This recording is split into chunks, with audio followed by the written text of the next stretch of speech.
വിഴിഞ്ഞം തുറമുഖം ഓണത്തിന് കമ്മീഷൻ ചെയ്യാൻ സാധിച്ചേക്കില്ലെന്ന് തുറമുഖ മന്ത്രി വി.എൻ. വാസവൻ. എത്രയും വേഗം കമ്മീഷൻ ചെയ്യാൻ സർക്കാർ ശ്രമിക്കുകയാണ്. കൊളംബോ തുറമുഖത്തേക്കാൾ വിപുലമായ സാധ്യതയാണ് വിഴിഞ്ഞത്തിനുള്ളതെന്നും അദ്ദേഹം കൂട്ടിച്ചേർത്തു. ട്രയൽ റൺ വിജയകരമായി പൂർത്തീകരിച്ച വിഴിഞ്ഞം തുറമുഖം ഓണത്തിന് കമ്മീഷൻ ചെയ്യുമെന്നായിരുന്നു സർക്കാർ തീരുമാനം. ഇന്ത്യയിലെ ആദ്യ ട്രാൻസ്ഷിപ്മെന്റ് തുറമുഖമായ വിഴിഞ്ഞം പക്ഷേ ഒക്ടോബറിലോ നവംബറിലോ മാത്രമേ കമ്മീഷൻ ചെയ്യാൻ സാധിക്കൂ എന്ന് തുറമുഖ മന്ത്രി വി.എൻ. വാസവൻ പറഞ്ഞു. ഇപ്പോൾ നടന്നുകൊണ്ടിരിക്കുന്ന ട്രയൽ വിജയകരമായി എല്ലാ സ്ഥലങ്ങളിലേക്കുമുള്ളത് പൂർത്തീകരിച്ചു കഴിഞ്ഞതിന് ശേഷം മറ്റ് ചില കാര്യങ്ങൾ കൂടി പൂർത്തീകരിക്കാനുണ്ട്. അതോടെ പൂർത്തീകരിക്കുന്നതോടുകൂടിയായിരിക്കും ഡേറ്റ് തീരുമാനിക്കുക.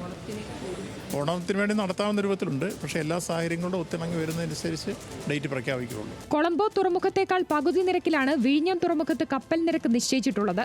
ഇത് വിഴിഞ്ഞം തുറമുഖത്തിന് അനന്ത സാധ്യതകളാണ് നൽകുന്നതെന്നും മന്ത്രി പറഞ്ഞു. കൊളംബോയേക്കാൾ വിപുലമായ സാധ്യതയാണ് വിഴിഞ്ഞത്തിന് വരാൻ പോകുന്നത്. ഇപ്പോൾ ഇന്ത്യയിലെ തന്നെ മുംബൈ, ഗുജറാത്ത്, കൽക്കട്ട തുടങ്ങി വിശാഖപട്ടണം തുടങ്ങിയ തുറമുഖങ്ങളിലേക്ക് നമ്മുടെ വിഴിഞ്ഞത്ത് വന്നിട്ടാണ് ഇപ്പോൾ കണ്ടെയ്നർ പോയിക്കൊണ്ടിരിക്കുന്നത്. നമ്മുടെ ട്രയൽ ആരംഭിച്ചപ്പോൾ തന്നെ അത് ഏറെ ശ്രദ്ധേയമായി മാറുന്നു എന്നുള്ളതാണ്. ഇപ്പോൾ ഈ കാര്യത്തിൽ കേന്ദ്രത്തിൻ്റെ ബഡ്ജറ്റിൽ നമ്മൾ 5000 കോടി രൂപ തരണമെന്നുള്ള അഭ്യർത്ഥന നടത്തിയിരുന്നു. പക്ഷേ ഒരു സിംഗിൾ പൈസ കേന്ദ്ര ഗവൺമെൻറ് തന്നില്ല. ഇതുവരെയുള്ള പ്രവർത്തനങ്ങളിൽ ഒരു രൂപ പോലും കേന്ദ്ര ഗവൺമെൻറ് തന്നിട്ടുമില്ല. എങ്കിൽ പോലും ഒരു പ്രവർത്തന രംഗത്ത് ഒരു തടസ്സവും കൂടാതെ വിഴിഞ്ഞത്തിൻ്റെ പ്രവർത്തനങ്ങൾ മുന്നോട്ട് നീങ്ങിക്കൊണ്ടിരിക്കുകയാണ്. കേന്ദ്ര ബഡ്ജറ്റിൽ തീർത്തും അവഗണനയാണ് വിഴിഞ്ഞത്തിന് ലഭിച്ചതെന്നും അദ്ദേഹം കൂട്ടിച്ചേർത്തു. ന്യൂസ് മലയാളം, പാലക്കാട്.